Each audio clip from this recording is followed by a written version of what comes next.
بسم اللہ الرحمن الرحیم۔ ناظرین کرام، ایک ونٹر کے وقفے کے بعد آج سے ہم دوبارہ اپنی سروس شروع کر رہے ہیں، اور جیسا کہ آپ جانتے ہیں کہ اس کا دنیا میں سب سے زیادہ ہاٹ ٹاپک جو ہے وہ اسرائیل کا رویہ ہے، جو اس نے غزہ کے اندر قیامت ڈھائی ہوئی ہے۔ تو آج اسی حوالے سے ہم پروگرام کا آغاز کرتے ہیں، اور ہمارے ساتھ پروفیسر افتخار ملک صاحب ہیں، اور انہیں سے ہم اس موضوع پر آج تبادلہ خیال کریں گے۔ اور غزہ جنگ کو آج 100 دن مکمل ہو گئے ہیں، اور ان 100 دنوں میں کوئی دن ایسا نہیں جس میں ہمارے فلسطینی بھائی جو ہیں وہ شہید نہ ہوئے ہوں۔ اور کہا یہ جا رہا ہے کہ 7 اکتوبر سے لے کر اب تک 23,843 فلسطینی جو ہیں وہ شہید ہو چکے ہیں،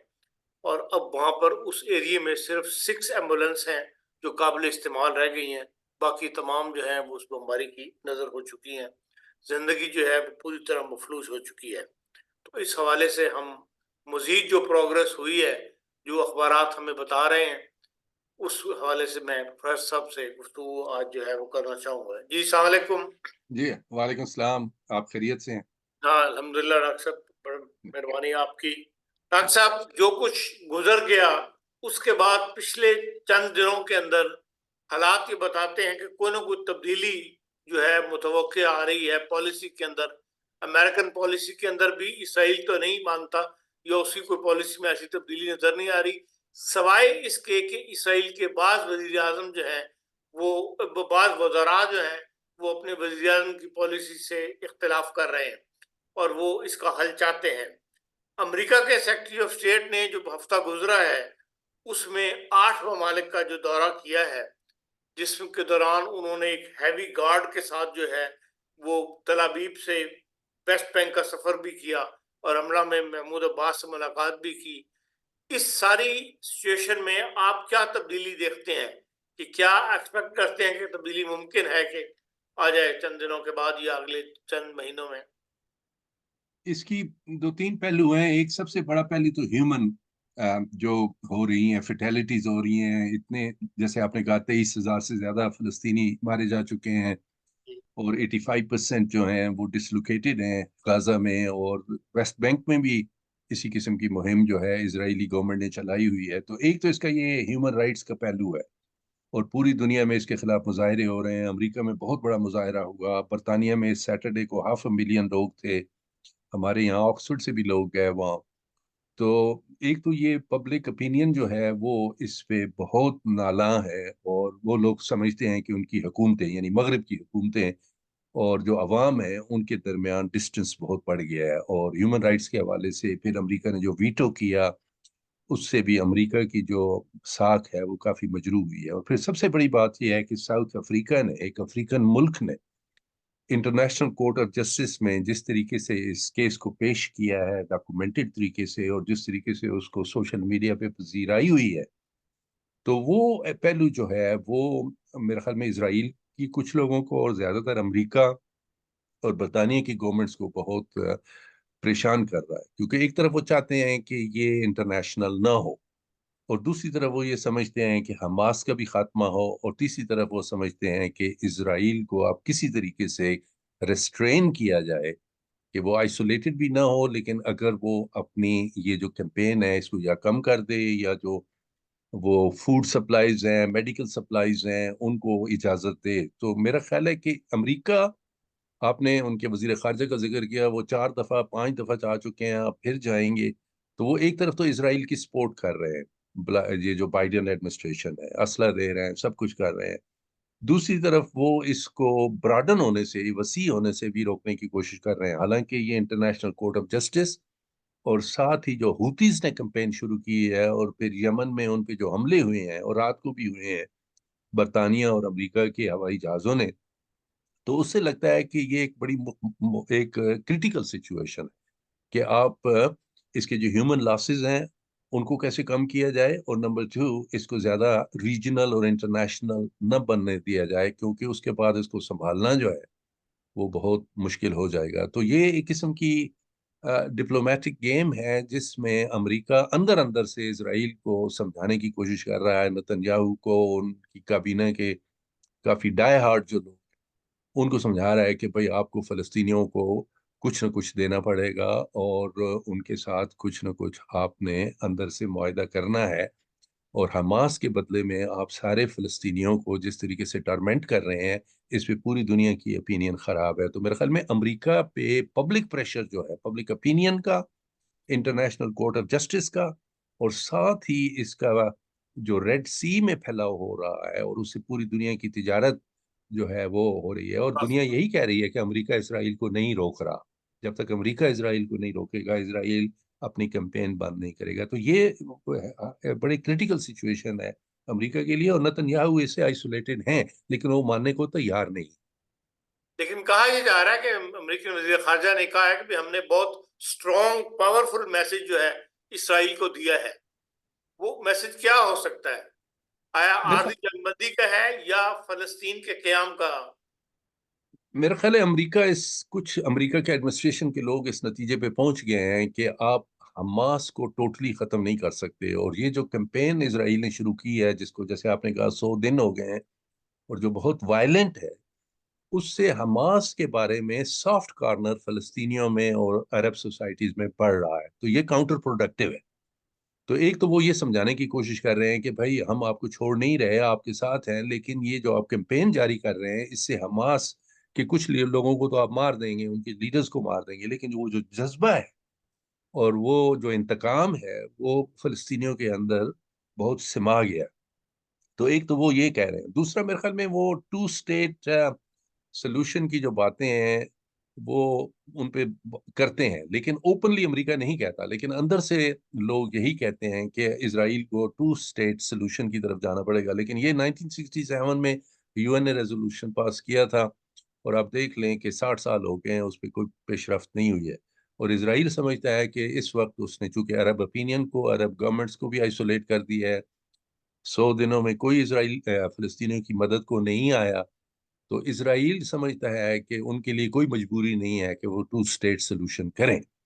تو میرا خیال ہے کہ امریکہ یہ چاہے گا کہ پیلسٹینین اتھارٹی جو ہے اس کو امپاور کیا جائے، اور غزہ کا انتظام جو ہے وہ ان کے ذمہ کیا جائے، اور کسی قسم کے پولیٹیکل نیگوسیشنز کیے جائیں، کیونکہ امریکہ کو بھی یہ فکر ہے کہ اگلے اس سال الیکشنز ہونے ہیں، اس سال کے آخر میں، تو وہ مڈل ایسٹ میں کوئی اپنی پروگرس دکھانا چاہتے ہیں۔ ایک طرف انہیں جوئش ووٹس کی فکر ہے، اور دوسری طرف انہیں امریکہ کے اندر ڈونلڈ ٹرمپ کی فکر ہے کہ جو بائیڈن جو ہیں وہ باقاعدہ امریکہ کو یا دنیا کو ایک لیڈرشپ نہیں مہیا کر سکے۔ ظاہر ہے ان کی صحت کے بھی مسئلے ہیں، ان کی عمر کے بھی مسئلے ہیں، اور یہ جو دو عملی کی پالیسی ہے کہ ایک طرف آپ اسلحہ دے رہے ہیں، ایک قسم کی آپ اسرائیل کے بھی آپ پہ لڑ رہے ہیں، اور دوسری طرف آپ کہتے ہیں کہ امن ہونا چاہیے، چائنا چاہیے، اور تیسری طرف آپ کہتے ہیں کہ حماس کو بھی ختم کرنا چاہیے۔ تو میرا خیال میں امریکہ کے ایڈمنسٹریشن کو فکر ہے، اور وہ کچھ تھوڑی سی پوائنٹ سکورنگ بھی کرنا چاہتے ہیں، اور پبلک اپینین کو بھی نیوٹرلائز کرنا چاہتے ہیں۔ آپ اس بات میں کس حد تک حقیقت سمجھتے ہیں جو اخبارات میں لکھا جا رہا ہے انٹرنیشنل پریس میں، کہ بھئی امریکہ نے اسرائیل کو اس بات پر راضی کر لیا تھا کہ ٹو اسٹیٹس فلسطین کا قیام عمل میں آئے گا، اور اس کے لیے باقاعدہ جو رقم ہے وہ عرب ممالک مہیا کریں گے، اور اس کے بدلے میں عرب جو ہے پہلے ایک اپنی نارملائزیشن کی طرف جائیں گے، اسرائیل کے ساتھ اپنے تعلقات کو درست کریں گے، نارمل تعلقات جسے کہنا چاہیے وہ قائم کریں گے، اور فلسطین کا، اور وہ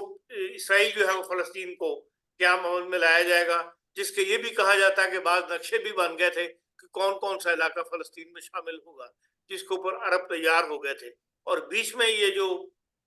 جنگ کی کیفیت پیدا ہو گئی، اس سے وہ سارا معاملہ جو متاثر ہوا ہے، اور امریکہ دوبارہ اسی پہ جانا چاہتا ہے کہ بھئی جو معاہدے، جو گفت و شنید چل رہی تھی، اب اس کو دوبارہ جو ہے عملی جامہ پہنایا جائے۔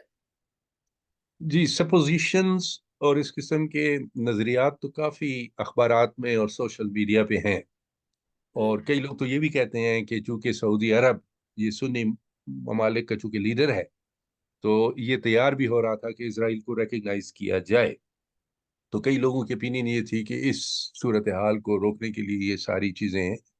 جو ہیں یہ اکتوبر سے شروع ہوئی ہیں، اور اب وہ ایک قسم کا پوائنٹ آف نو ریٹرن ہے۔ دوسری طرف یہ بھی نقطہ نظر ہے کہ عرب ممالک جو قطر ہوا، سعودی عربیہ ہوا، کویت ہوا، وہ کہتے ہیں کہ اب ہم غزہ میں ریسٹوریشن کے لیے، ریکنسٹرکشن کے لیے، انفراسٹرکچر کے لیے ہم پیسے لگانے کو تیار نہیں ہیں، کیونکہ بار بار یہ ہوتا ہے کہ یہ لوگ وہاں ہیلپ کرتے ہیں، وہاں انسٹیٹیوشنز بنتے ہیں،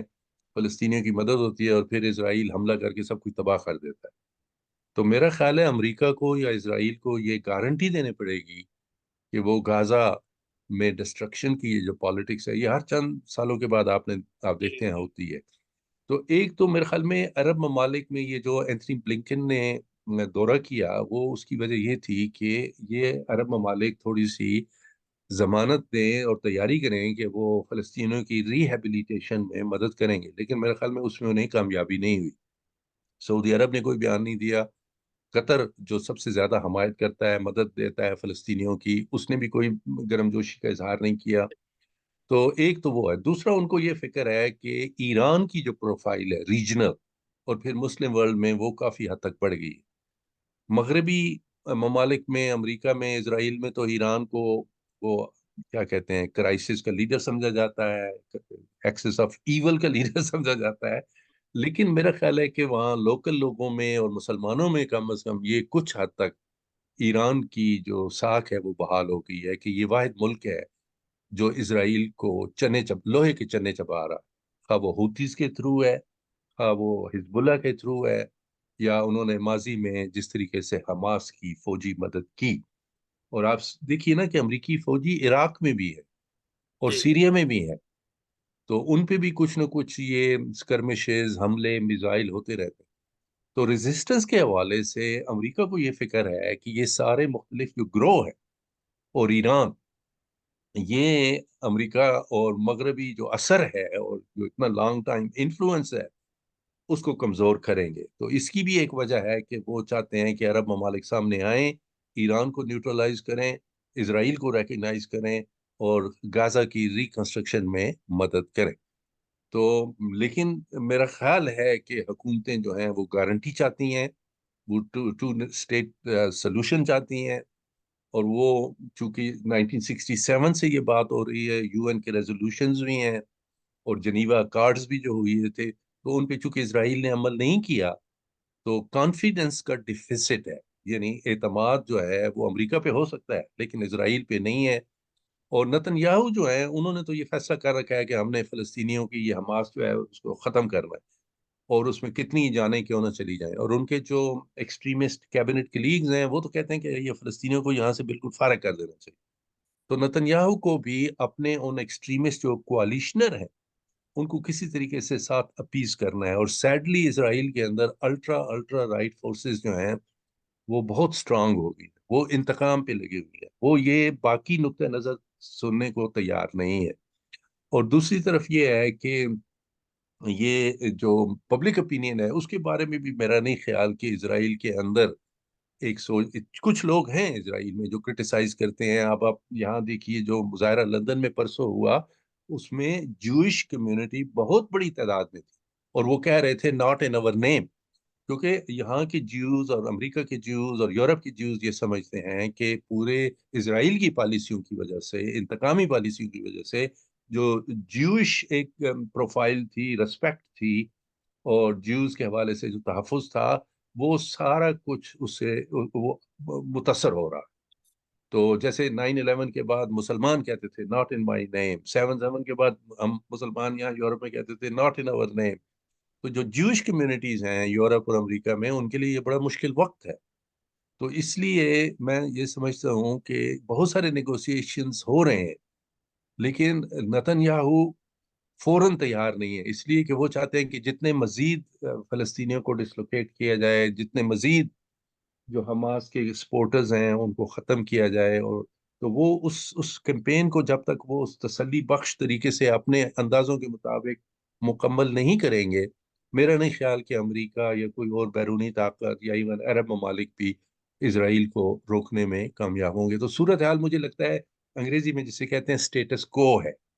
اور اسٹیٹس کو امریکہ کو سوٹ کرتی ہے جب تک کہ زیادہ یہ انٹرنیشنل نہ ہو، والیٹائل نہ ہو، پورے مڈل ایسٹ کو آگ کی لپیٹ میں نہ لے لے۔ اس کا مطلب نتہاؤ کو علیحدہ کرنے کے لیے سیاست سے سائڈ پہ کرنے کے لیے میں امریکہ کوئی مدد فراہم نہیں کرے گا، آپ سمجھتے ہیں؟ امریکہ جو ہے نا، جب تک امریکہ میں یہ ہے کہ انکویسچننگ سپورٹ ہے اسرائیل کی، اسرائیلی پالیسیز کی. امریکہ میں جو گورنمنٹ میں لوگ ہیں نا وہ ڈیوائڈڈ ہیں. اسٹیٹ ڈپارٹمنٹ میں کچھ لوگ ہیں جو پرو عربز ہیں اور کچھ لوگ جو ہیں وہ پرو اسرائیل ہیں. تو یہ شروع سے آپ نے برطانیہ کے بھی فارن آفس میں دیکھیں تو یہ اپینین ہے. آپ کے جرمنی میں بھی پہلے یہی تھا. آپ تو خیر جرمنی مکمل طور پہ اسرائیل کے بارے میں جلوس بھی آپ نہیں نکالنے دیتے یونیورسٹیوں میں بھی. آپ اور امریکہ دونوں بہت اس میں یک طرفہ ہے. لیکن آپ کی چونکہ ہسٹری ہے جرمنی کی ہولوکاسٹ کے حوالے سے، اور کل تو افریقہ میں نمیبیا کی جو فرسٹ لیڈی ہے ساؤتھ ویسٹ افریقہ کے، اس نے جرمنی کو کہا ہے کہ آپ اپنی 100 سال پرانی تاریخ دیکھیں. جو آپ نے ہم افریقیوں کے ساتھ کیا وہی اسرائیل فلسطینیوں سے کر رہا ہے. تو ان ملکوں میں یہ کافی کمپلیکس سچویشن ہے. پبلک اپینین اور چاہتی ہے، گورنمنٹس جو ہیں وہ اپنی مصلحتیں جو ہے وہ چاہتے ہیں، اور یہی جوش کمیونٹی کے لیے بھی ایشو ہے. اور اپنا امریکہ کی پبلک اپینین میں بھی، اب امریکہ میں بھی بڑے جلد سے جلوس جو ہیں وہ ہو رہے ہیں، اور انہیں ساتھ یہ بھی فکر ہے کہ کہیں ڈونلڈ ٹرمپ کو یہ موقع نہ مل جائے کہ وہ جو بائیڈن پہ اپنی مارچ جو ہے برتری ثابت کر سکیں. تو یہاں کی جو حکومتیں ہیں، برطانیہ میں بھی حکومت ویک ہے ٹوری پارٹی کی. یہ اگلے الیکشن میں نہیں لگتا کہ یہ جیتیں گے، اور لوگ ان سے جو ہیں نالاں ہیں اکنامک ریزن سے. اور دوسری طرف امریکہ میں بھی مجھے لگتا ہے کہ جو بائیڈن جو ہے وہ انتہائی ان پاپولر ہے، اور ڈیموکریٹک پارٹی میں کوئی ایسا بندہ نہیں ہے جو ان کو ریپلیس کرے. تو مجھے لگتا ہے کہ یہ سارے فیکٹرز جو ہے نا یہ اسٹیٹس کو کی طرف لے جا رہے ہیں، کہ یہ اسٹیٹس کو ہے، اور اس میں جو انیشیٹو لینا ہے وہ اسرائیل نے لینا ہے، اور اسرائیل انیشیٹو نہیں لے رہا. عرب ممالک اور اسلامی ممالک تو کچھ نہیں کر رہے، ان کی تو کسی کو فکر ہی نہیں ہے. تھوڑی سی فکر ان کو یہ ہے کہ کہیں یورپ کے مسلمان ان ساری چیزوں سے ڈسلوژن ہو کے ملیٹنسی پہ کچھ ان میں سے ایلیمنٹس جو ہے نا وہ نہ آ جائے. یہ اب یہاں یورپ میں فکر ہے، برطانیہ میں بھی فکر ہے، اور آئی ایم شیور کانٹیننٹ میں بھی فکر ہے کہ حکومتوں کی چونکہ اسرائیل کو سپورٹ ہے، تو وہاں کی جو مسلمان کمیونٹیز ہیں ان میں جو ینگر لوگ ہیں ان میں کہیں ایسے کوئی ایلیمنٹس نہ ہوں جو کہ کوئی کسی قسم کے خون خرابی والی حرکت نہ کرے. تو اس لیے اس وقت جیسے وہ ڈیوڈ کیمرن نے کہا، جو پہلے وزیر اعظم تھے وزیر خارجہ ہیں، 2 دن پہلے انہوں نے کہا کہ آپ ریڈ الرٹ پہ ہیں. تو اس لیے یہ کافی ایک لحاظ سے یہ صرف غازہ تک محدود نہیں ہے، یہ ایک بین الاقوامی معاملہ بن گیا ہے. اب اس وہ کیا کہتے ہیں جو آپ اردو میں کہ اس کمبل سے کیسے جان چھڑائی جائے، یہ امریکہ کے لیے بھی مشکل ہے، برطانیہ کے لیے. یہ اوپنلی اسرائیل کو کرٹیسائز نہیں کرتے، کیونکہ دا مومنٹ دے کرٹیسائز اسرائیل تو اس پہ یہ لگے گا کہ اسرائیل آئسولیٹ ہو گیا، الگ ہو گیا. تو یہ اوپنلی جب تک اسرائیل کو نہیں روکیں گے، یہ سیڈلی اگلے چند ہفتوں تک نتنیاہو جو ہیں وہ اپنے گولے چلاتے رہیں گے، جہاز بھیجتے رہیں گے، ہم تصویریں فلسطینیوں کی دیکھتے رہیں گے، یہاں مظاہرے ہوتے رہیں گے. تو جب تک یہ ویسٹرن لیڈرشپ جو کمزور لیڈرشپ، یہ اگر سیاسی نہیں تو کم از کم اخلاقی طور پہ انہیں سٹینڈ لینا چاہیے کہ وائلنس ختم ہونی چاہیے. یہ جو حالیہ دورہ ہوا تھا امریکی وزیر خارجہ کا، اس میں ایک اخبار نے لکھا ہے کہ پہلی بار ان کے ساتھ جنرلز کا بھی ایک گروہ ساتھ گیا ہے، کہ بھئی ملٹری کا ایک ڈیلیگیشن جو تھا وہ بھی ان کے ساتھ تھا. اور انہوں نے کوشش یہ کی ہے کہ عرب ممالک سے کہ بھئی جو نیکسٹ سٹیپ کے اندر ایران جو ہے اس کو بالکل تنہا کیا جائے، اور اس میں عرب ممالک جو ہے وہ ساتھ دیں، اور تب اسرائیل جو ہے وہ کہ اسرائیل کے فلسطین کے قیام میں امریکہ جو ہے وہ فرنٹ لائن پہ کھیلے گا. آپ اس کو درست سمجھتے ہیں کہ ایسا ہوگا کہ عرب ممالک بالکل ہی ایران سے کٹنے پر تیار ہو جائیں؟ یہ بات تو بالکل ٹھیک ہے جی. 9/11 کے بعد امریکہ کی جو فارن پالیسی ہے وہ پینٹاگون بناتا ہے، جی. وہ ان کا دفاعی ادارہ بناتا ہے، وہ اسٹیٹ ڈپارٹمنٹ نہیں بنتا. ہلری کلنٹن نے کوشش کی تھی کہ اسٹیٹ ڈپارٹمنٹ جو ہے وہ آگے آئے، جیسے شروع میں ہوتا آیا ہے. جی. لیکن 9/11 کے بعد یہ جو جرنیل ہیں، یہ جو فوجی ہیں، یہ مڈل ایسٹ کی، ساؤتھ ایشیا کی، افغانستان کی، یورپ کے ساتھ یہ زیادہ تر پالیسیز جو ہیں آپ کی یونیفارم کے لوگ جو ہیں پینٹاگون کے لوگ وہ کر رہے ہیں. تو ایک تو یہ میرے خیال میں ہمیں دیکھنا پڑتا ہے کہ یہ نئی بات نہیں ہے. دوسرا یہ ہے کہ جو ان کے ڈیفنس سیکریٹریز ہیں ان کے بارے میں خبریں آئی تھیں کہ کرسمس کے ان کے دنوں میں ان کی اچانک حالت خراب ہو گئی. تو اور اس کا